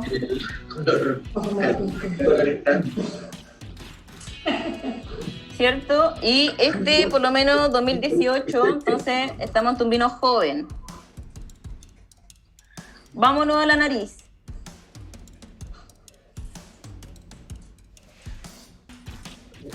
Yo siento como... chocolate. Como eso, como cacao, como chocolate. Y eso es barrica. Madera. Ciruela.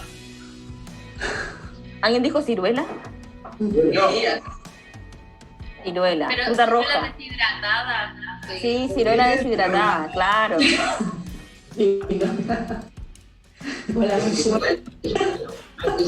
Pues sí, deshidratada. No, entonces ya estaba solar. ¿Qué más? Por ejemplo, yo le siento como algo de pimienta negra. Es más, así como el olor que más me gustaba este. Los otros son más intensos. No, me encuentro como muy ese olor a alcohol. Quinto. Revolverles. Quinto. Ya, ahora por ejemplo, si lo revolvemos, como que se intensifica más el aroma o se mantiene. Yo como que le puedo decir, o sea, como que está ahí piolita, ¿cierto? Sí, no es tan... No se intensifica tanto. No se intensifica tanto, ¿cierto? Ya, vamos a la boca. Al mouse.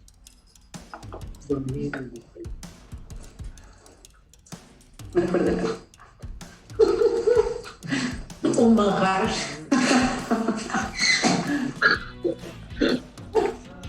¿Cómo es la boca? Como que acá los taninos se sienten mucho más presentes, ¿cierto? Tiene más concentración. La astringencia se siente más... Me gustó.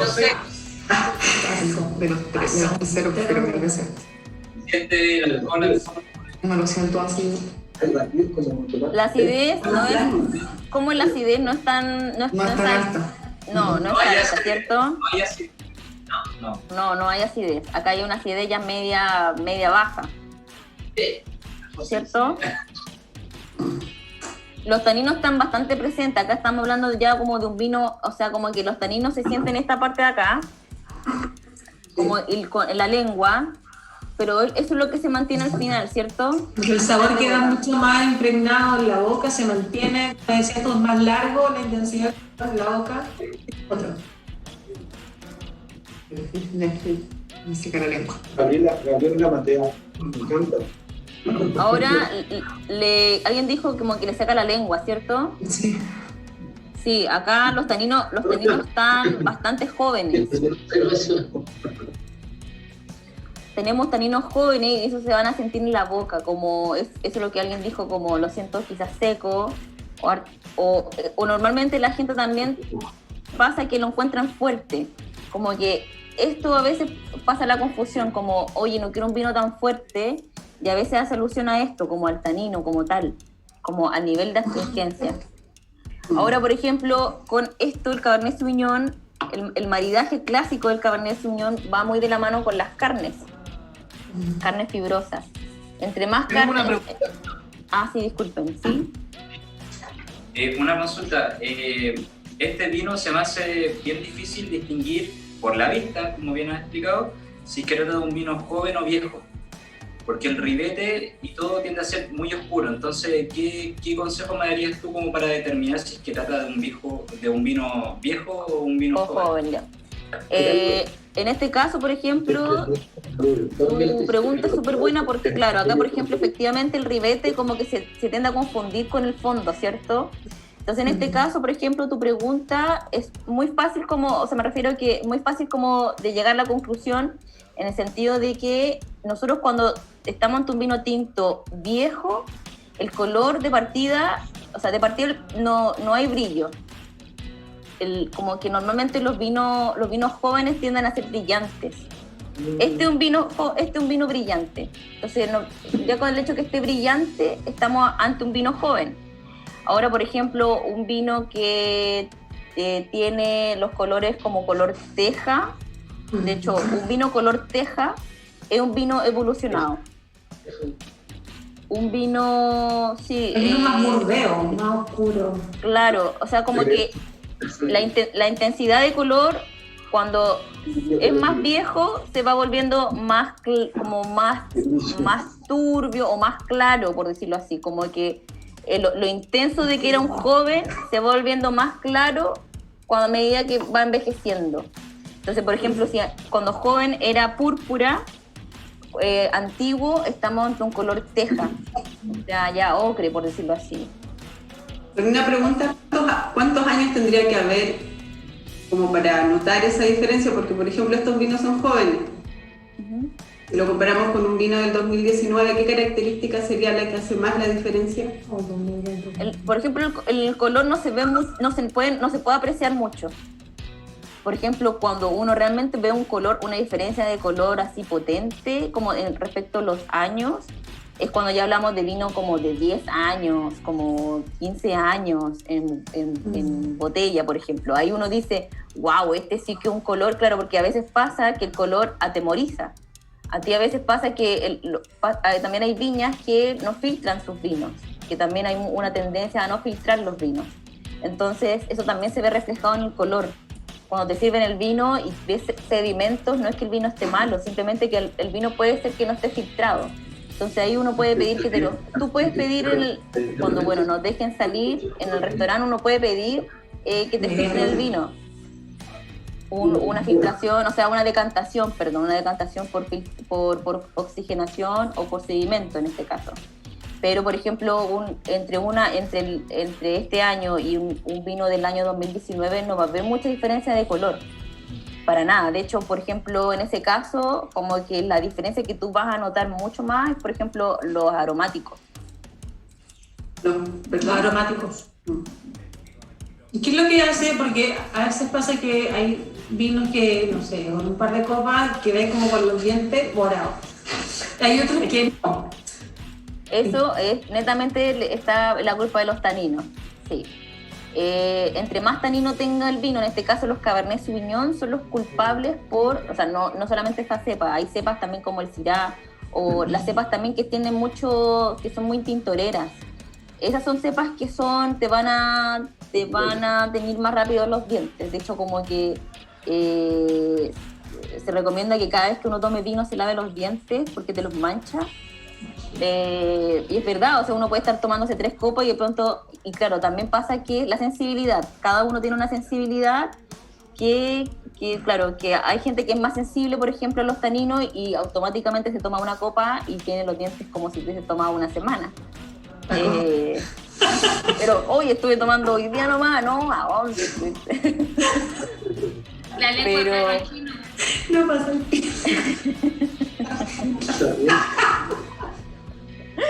Sí, pero bueno, eso puede pasar por la culpa de los taninos porque hay cepas que son muy tintoreras. El merlot me da la impresión que es como así, ¿o no? ¿Cuál?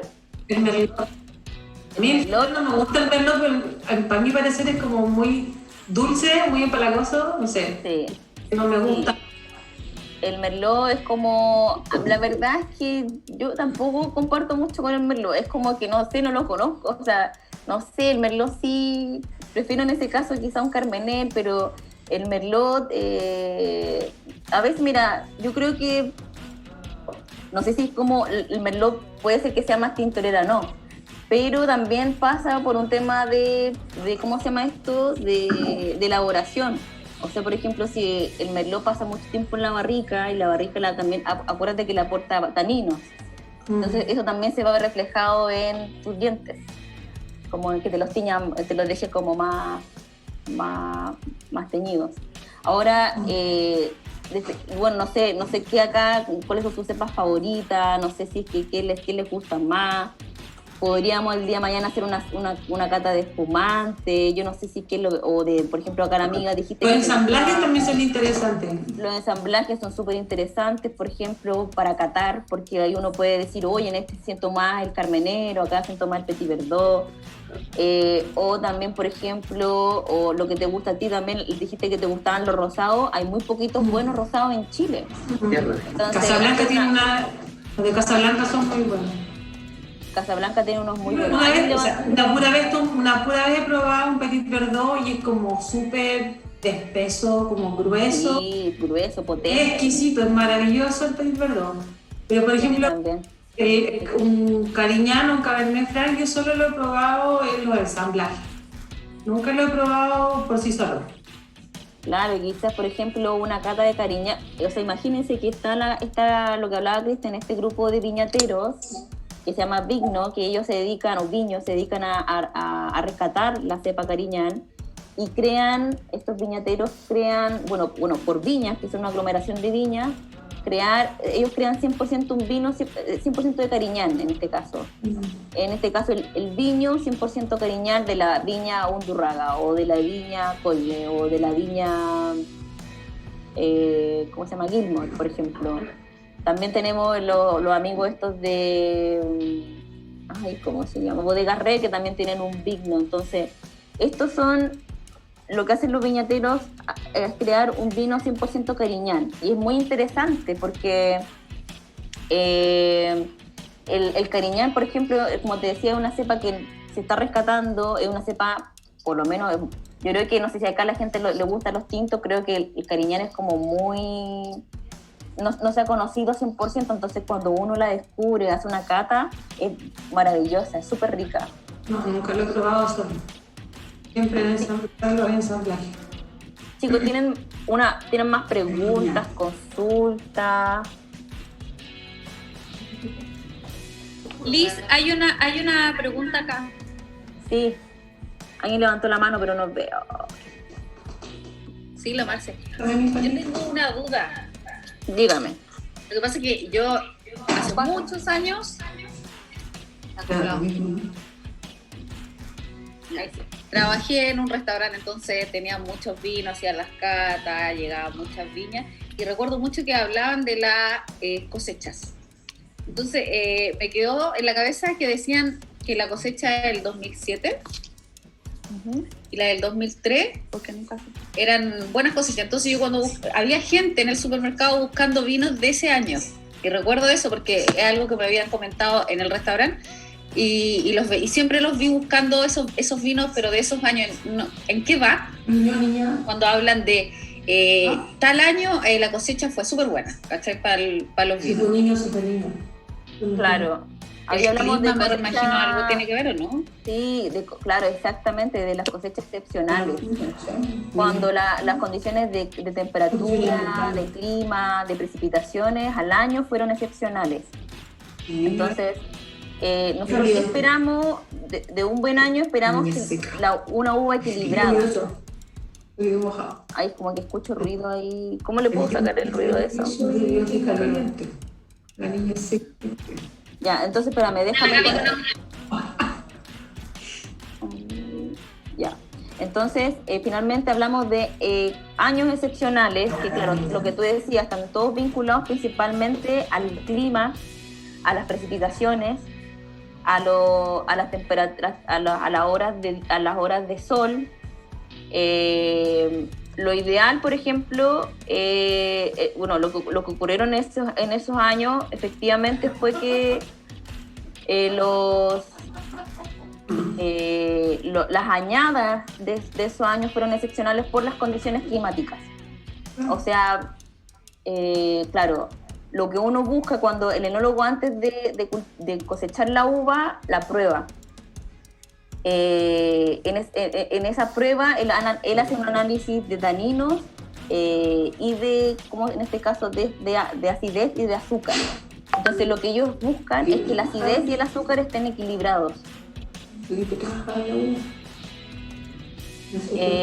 Ojo que obviamente todos los años, o sea, todas las viñas como que hacen el proceso de vinificación y cosecha, pero por supuesto que hay años excepcionales donde la uva expresa como lo mejor de sí, y eso principalmente se va a ver reflejado, como te decía antes, en su cantidad de azúcar y de acidez, porque también cuando hablamos de añadas excepcionales también nos da la posibilidad de esa añada de a lo mejor crear un vino de más tiempo en guarda, a ver cómo se comporta. O sea, como este vino, como fue de un año excepcional, va a tener una nariz más compleja, un cuerpo más complejo también, unos sabores más complejos. Entonces vamos a tener un vino como de 100% calidad. Es mejor un vino, una añada, como dices tú, en un año que haya sido mucho más cálido y lluvioso antes que una época más fría, más seca. No, se espera que sea más seco y no tan caluroso.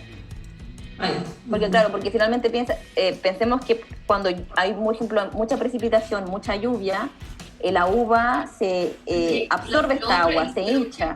Eso está hablando. ¿No te escuchas, Sí, ahora sí escucho, sí. Sí, me escucha. Sí, está bien.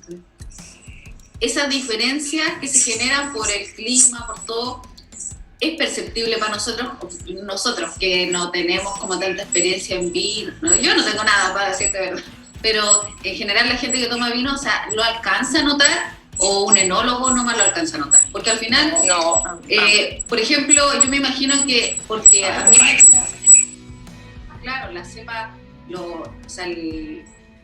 el año 2007 o el 2003 son buenos vinos, o sea, entonces yo lo transmito y al final todos son conscientes por eso, porque se lo dice otro, pero en realidad uno no es consciente al probarlo, tal vez no ve mucho la diferencia. Claro, efectivamente sí. Elsa, mira, tienes razón, porque efectivamente es algo como muy, no es que sea subjetivo, pero es difícil de percibir, especialmente nosotros que, por ejemplo, lo que les decía antes, o sea, para catar cualquier cosa, nosotros tenemos que entrenar nuestra nariz, nuestros sentidos prácticamente, y poder ponerle letra o palabra a las sensaciones. Y eso es lo más difícil. Entonces, cuando ya hay algo más específico como, oye, es que este año fue excepcional y se va a ver reflejado en los vinos, llega a ser más complicado. Ahora, claro, efectivamente, ante los ojos de un enólogo, ante los ojos o el olfato, en realidad los sentidos de un enólogo o los sentidos de un viñatero, viticultor, sommelier que están en la industria, constantemente, es algo que se puede percibir. Ahora también hay un tema de que podrás haber sido un año excepcional, pero no todos van a agarrar de ese año excepcional, o sea, me refiero, no todos quizá van a aprovechar ese año excepcional para crear un vino excepcional. Entonces va a depender también mucho de las prácticas en este caso del enólogo. El enólogo puede decir, ¿sabes qué? Chuta, yo voy a hacer un vino con un año excepcional, tengo una uva rica, pero yo lo voy a hacer como a mi modo, y eso también se va reflejado, su modo se va a ver reflejado en el vino. Entonces lo que tú dices sí es muy cierto, o sea, el consumidor habitual no dudo que pueda llegar a percibir, por ejemplo, esas diferencias de añadas, por ejemplo, a menos que fueras a un aficionado, que estuvieras como a la misma par quizás que un enólogo que pudiera, porque notablemente el enólogo va a ver esa diferencia. De hecho, hay vinos que los enólogos lo que hacen es mezclar añadas. Dice que, oye, esta añada es de 2005, lo voy a mezclar con esta añada Cabernet Sauvignon de 2007 y esta de 2009. Sí, entonces, sí. ¿Sabes cuál me acuerdo yo que había? Era el Santa Emma. ¿Santa Emma? Ese. Santa Emma.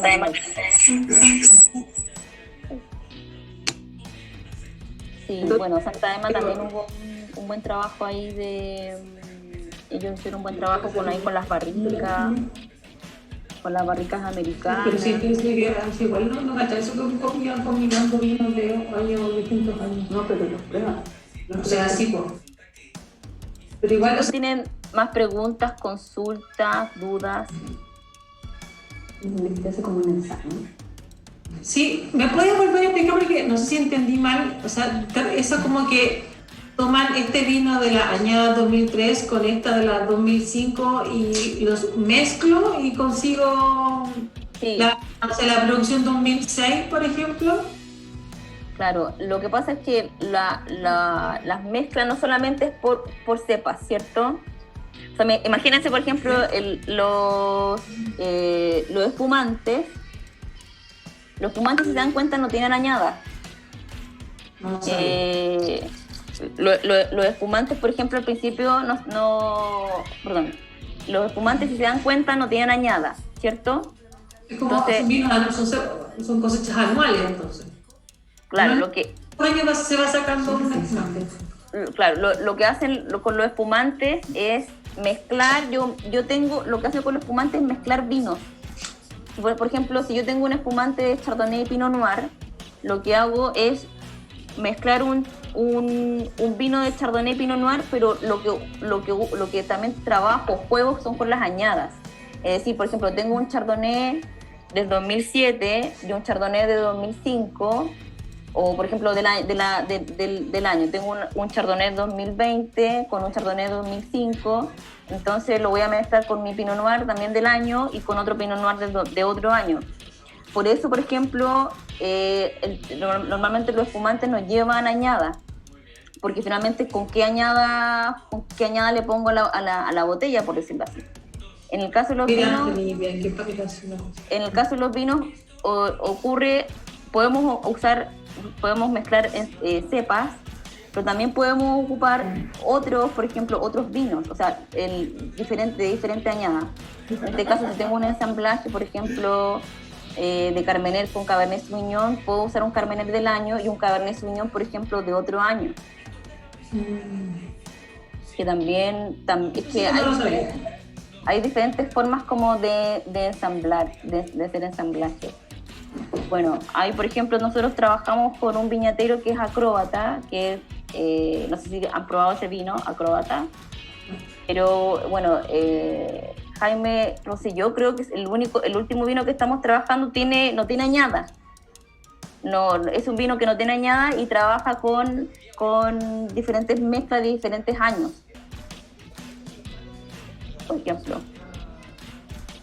Entonces eso también es interesante, por ejemplo, de revisar o evaluar, porque también eso entrega como otra información súper como interesante. Y ¿tienen alguna consulta, duda, pregunta? Tengo una consulta. Diga. tiene que ver más que nada por la forma de la botella. A mí me he dado cuenta que en el caso de los Pinot tienen una forma diferente al resto de los vinos. ¿Tiene que ver netamente con la característica de la cepa o es por otra cosa, por marca? Ya, yo tengo entendido, a ver si es que Cristian me puede ayudar acá. Están preguntando por la forma de la botella, ¿cierto? ¿Lo paso yo, Cristiano? Ya, dale, sí. Cristian va a explicar esta parte, porque están preguntando sobre la forma de la botella, la borgoña, la bordolesa. Ya. Oye, sí, lo que pasa es que, bueno, yo estaba escuchando con mucha atención a la Liz Escapa para la cata, que maneja mucha información, y aprendí harto con ella ahora recién, entonces, claro, hay cosas que no todo el mundo sabemos. Esta pega de sommelier o trabajar con vinos, todos los días te encontré con cosas diferentes. ¿Bien? Ahora, claro, efectivamente las botellas, si ustedes se fijan, aquí estamos. Bueno, ustedes tienen las botellas también ahí encima, si se dan cuenta, aquí tenemos dos botellas, ambas son muy diferentes entre sí, ¿no es cierto? Una es más redondita, abajo, que es la botella Borgoña, ¿bien? Y esta es la botella Bordeaux, que se llama, ¿bien? Ahora son botellas que vienen son botellas chilenas, hechas acá en Chile, pero ¿por qué la botella es importante? ¿Por qué se llaman así? Esta se llama Bordeaux porque la región de Bordeaux está en el centro de Francia, ¿bien? En donde se hacen Cabernet Sauvignon, Cabernet Franc, Sauvignon Blanc, y por denominación o por DOC, que se llama en Europa, las regulaciones de este país, Francia, son bastante brígidas con los productores de vino, ¿bien? En Borgoña, en Bordeaux, digo, se tiene que ocupar este tipo de botella para los vinos que se hacen en esa región. ¿Bien? Pueden hacerse los Cabernet Sauvignon, entonces, los Merlot, los Sauvignon Blanc que vienen de esta región.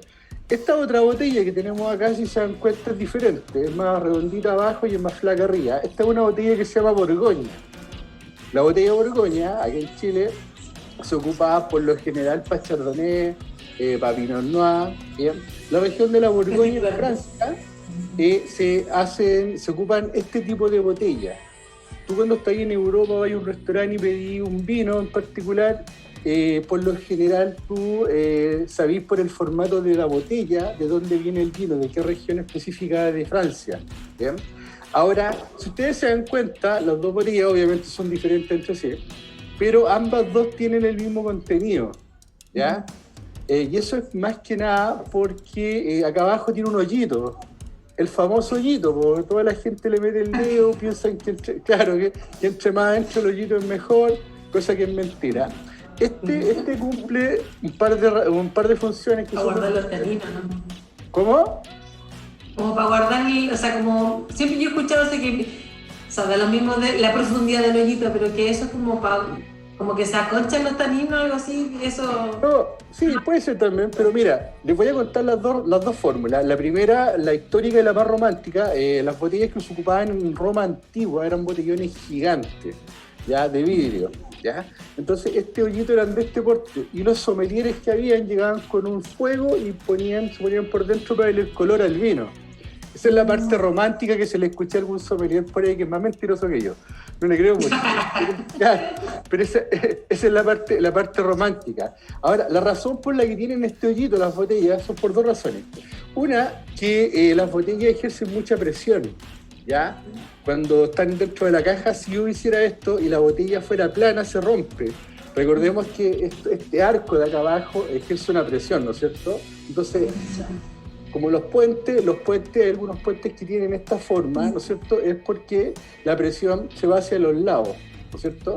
Porque si ese puente fuera plano, se vendría abajo. Bueno, una de las razones por la que tiene el hoyito para adentro, entonces, es para la presión. Segundo, todas las botellas de vino tienen 750 ml. Entonces decís, oye, pero ¿sabéis qué? Me tinca que esta que tenía acá al lado tiene más vino. ¿Por qué? Porque es mucho más grande, te das cuenta que es más alta, un poquito más... No, tienen la misma cantidad de vino, ambas dos, y el piquete o el hoyito que tenemos acá abajo le da también volumen al vino. Si esto fuera plano, no serían 750 ml, serían 800 ml, Y esos 50 ml para una viña es mucho, porque sumáis botella, son varios litros los que se pierden. Entonces, este hoyito cumple la razón. Primero que nada, ejerce presión en la botella para que no se quiebre. Las cajas se movilizan siempre de un lugar a otro. Lo bajáis del camión, la subís al auto, te la lleváis para tu casa, la dejáis caer y la botella no se rompe. Es producto de este piquete que tiene acá abajo. ¿Bien? Y la botella de Undurraga. ¿Cómo? La botella de Undurraga, ese como batoncita chica. Ah, esa botella se llama Caramayola. Es una botella que proviene del Rin. Una botella bien típica del Rin. Bueno, el Rin está hoy día en Alemania, pero el Rin antes fue francés, fue suizo, fue alemán. Acuérdate que estos europeos pasaban en guerra nomás, entonces no se sabía de quién era el dueño del Rin. Bueno, esa botella Caramayola es diferente, es un formato chiquitito que efectivamente la adoptó la viña Undurraga como propia, como un producto, como por decirlo, un producto imagen de marketing. ¿Vean? Todavía la hacen, yo recuerdo muy bien, hasta hace muchos años fui a un matrimonio, hace un tiempo atrás, todavía se ocupan esas botellas para los matrimonios, la gente ve la botella. Oye, y yo les voy a ser bien honesto, si bien es cierto, nosotros como Caleta Wine promocionamos y empujamos la mayoría de los productores pequeños, viñas que son chiquititas, vino hecho a mano. No quiere decir que los vinos que están hoy día en el mercado de viñas más grandes sean malos, muy por el contrario. Las grandes viñas fueron súper importantes para nosotros. Bueno, yo les cuento que además de ser socio de Liz, dueño de Caleta Wines, yo también trabajo para una viña de vinos que es bastante grande, que se llama Catrala. Es grande, pero es boutique, no es Conchitoro. Yo soy el encargado de ventas nacionales de esa viña y puntualmente todas estas viñas grandes, Conchitoro, Santa Rita, Emiliana, en fin, fueron la punta de lanza para el vino chileno en el mundo. ¿Ya? A principios de los años 90, cuando el boom del vino chileno se vendió en China, en Europa y en muchas otras partes más, Estados Unidos, Brasil, en fin, estas viñas grandes contaban con recursos, con logística y con plata para poder llegar a venderlo allá. Entonces, ¿qué pasó? Fue el gato. ¿Cómo?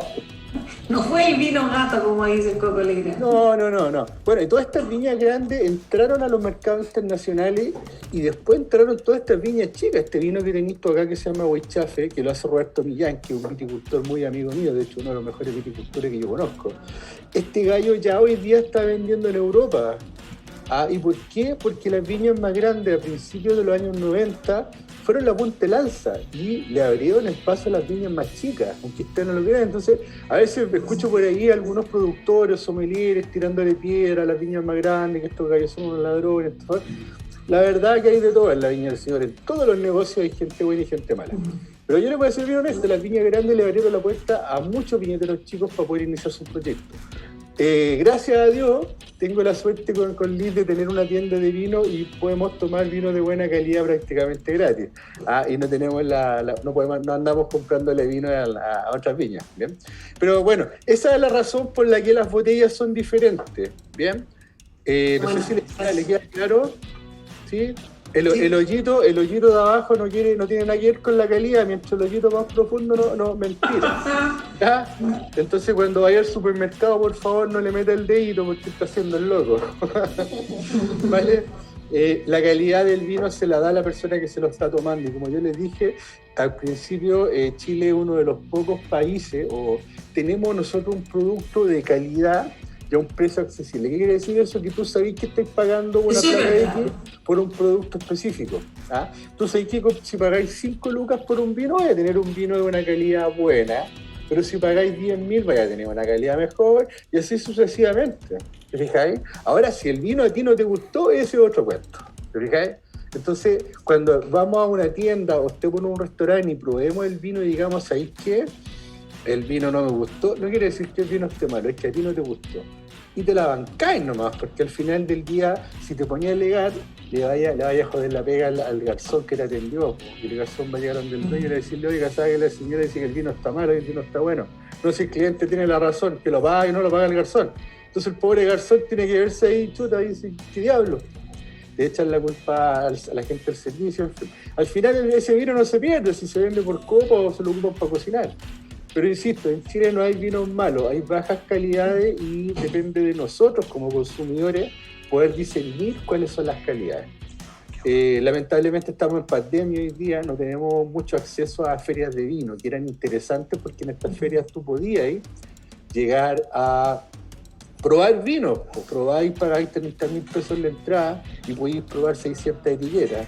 Yo creo que nunca probé tanta. No, en la etiqueta número 20 ya me echaban para afuera por curado. ¿Ah? Pero, en fin, hoy día tenemos estos canales de distribución, tenemos tiendas online, tenemos sommeliers que están haciendo la pega, Caleta Wines, que te llevamos vino a tu casa en donde estés, en fin. Así que hoy día, independiente de la pandemia, es muy buen momento para seguir tomando vino, potenciar el producto, mantener la cosa en alta, porque el vino chileno es muy bueno, de buena calidad y estamos pagando precios justos. ¿Bien? Jóvenes, yo me despido, voy a dejar que la Liz se despida. Muchas gracias por habernos escuchado, que les vaya muy bien. Les paso a la Liz para que se despida ella de ustedes. Esté muy bien. Gracias. Gracias. Me despido ya, compañeros, nos vemos pronto. Muchas gracias. Muy interesante la charla. Muchas gracias por participar. Por venir. Conversé todo el rato contigo, pero no sabía tu nombre. No sé cuál es. Liz. Sí, Liz. Ya. Mira, te quiero dar las gracias porque siento que los vinos que escogieron para distinguir cada una de las particularidades de esos vinos fueron pero precisos. Así que yo creo que voy a estar encantado en la siguiente cata. Así que te lo agradezco mucho y a tu compañero. Muchas gracias, Juan. Sí, lo pasamos muy bien acá. Sí, toda la familia. Toda la familia, no, pero excelente. Lo vamos a recomendar. Muchas gracias, chicos. Búsquenos en las redes sociales, Caleta Wines, www.caleta Wines, eso. Súper. Y tomen vino. Eso, tomen vino. Ya, chicos. Si no, ¿para qué chucha vino? No, eso, ¿para qué? ¿Aquí?